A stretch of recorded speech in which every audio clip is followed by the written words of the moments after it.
আপনারা যারা বাংলাদেশের সংবাদটা সবসময় অবহিত থাকেন, তাদের উদ্দেশ্যে আমি একটা কথা বলতে চাই। সেটা হলো, সম্প্রতি আপনারা দেখছেন যে যে কক্সবাজার সীমান্তে একটা রাষ্ট্র প্রতিষ্ঠা হওয়ার কাছাকাছি, মানে ওখানে একটা গ্রুপ, তারা দীর্ঘদিন সংগ্রাম পরিচালনা করে আস্তে আস্তে একটা স্টেজে এসে তারা একদম একটা রাষ্ট্র গঠন করার যতগুলো এলিমেন্টস আছে সবগুলোর মূল মানে মন্ত্রের কাছাকাছি চলে গিয়েছে। এখন প্রশ্ন হলো, বাংলাদেশের কিছু কিছু যারা বঞ্চিত মানে বিতাড়িত, তারা একটা শব্দ মানুষ জনমনের কাছে প্যানিক সৃষ্টি করতে যাচ্ছে, এবং ভারতীয় মিডিয়া, সেটা হলো বাংলাদেশের বর্ডারের কাছাকাছি বিদ্রোহ, আরাকান সৈন্য, যে কোনো সময় বিপদ ঘটতে পারে বাংলাদেশের। এই তাদের উদ্দেশ্যে আমি এই কথাটা বলছি, যারা এইসব টাইটেলগুলো ব্যবহার করতেছেন। একটা জিনিস মনে রাখবেন, একটা স্ট্রং কান্ট্রি থেকে ভেঙে যখন একটা দুর্বল একটা রাষ্ট্রে পরিণত হয়, সেই দুর্বল রাষ্ট্রের সাথে আরেকটা রাষ্ট্র যখন থাকে, তারা সর্বোচ্চ চেষ্টা করে তাদের নিজের রাষ্ট্রটাকে পরিচালনা করা বা সেই রাষ্ট্রটাকে স্টাবলিশ করা আন্তর্জাতিক পরিমণ্ডলে। দেন তারা অন্য কোনো চিন্তাভাবনা যদি থাকে, সেটা পরবর্তী পদক্ষেপ।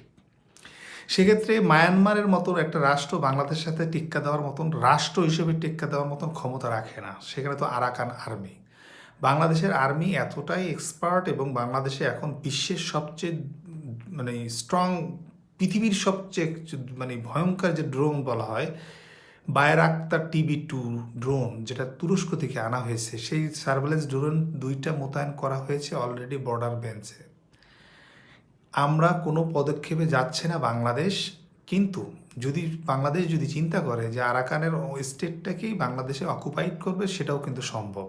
কিন্তু সেটা না করে আমরা শুধুমাত্র ডিফেন্সিভ ওয়েতে আমরা বর্ডারকে নিয়ন্ত্রণ রেখা বরাবর আমাদের BDR, সেনাবাহিনী সব কিছুই প্রস্তুত আছে। কিন্তু কিছু পিপল মানুষের ভয় দেখাচ্ছে, যারা চট করে ঢুকে যাচ্ছে। শেখ হাসিনা ইন্ডিয়া ব্যবস্থা নেবে তাকে আবার প্রতিষ্ঠা করার জন্যে, এই গ্রুপটাই এখন একটা পদক্ষেপের ভিতরে প্রোপাগান্ডা চালায় বেড়াচ্ছে। আপনারা একটা জিনিস জাস্ট মনে রাখবেন, যে রাষ্ট্রটা একটা স্বয়ংসম্পূর্ণ রাষ্ট্র, তার পাশে যদি একটা দুর্বল রাষ্ট্র থাকে, সেইখানে কিন্তু কর্তৃত্ব স্থাপন করা যায়। সেরকম একটা রাষ্ট্র হয়েছে আরাকান। আরাকান রাষ্ট্র যদি প্রতিষ্ঠিত হয়, বাংলাদেশের জন্য লাভবান। কেন লাভবান? অপেক্ষাকৃত শক্তিশালী থেকে একটা দুর্বল, একটা ছোট্ট একটা স্টেট আমাদের পাশে পরিচালনা হলে আমরা একটা স্পেস পাবো ইন্ডিয়ার যে আমাদের দাদাগিরি, সেরকম দাদাগিরি থেকে আমরা রেহাই পেতে পারি। কারণ আপনার সম্প্রতি একটা নিউজ দেই, সেটা হলো মায়ানমার থেকে যে পেঁয়াজগুলো আসতেছে, সেটা আলু আসতেছে, পেঁয়াজ আসতেছে, আদা আসতেছে, সেটা কিন্তু ওই বর্ডার থেকে আরাকান আর্মি বাংলাদেশকে ট্রান্সফার করতেছে। এখনও একটা গুলির শব্দ বাংলাদেশের বর্ডারে তারা প্রয়োগ করেনি, এবং সামনেও তারা করবে না। আরাকান আর্মি বাংলাদেশের কাছ থেকে বরং কৃতজ্ঞ থাকবে। পার্শ্ববর্তী রাষ্ট্র হিসেবে তারা সবসময় সহানুভূতি, সহমর্মিতা পেয়ে আছে।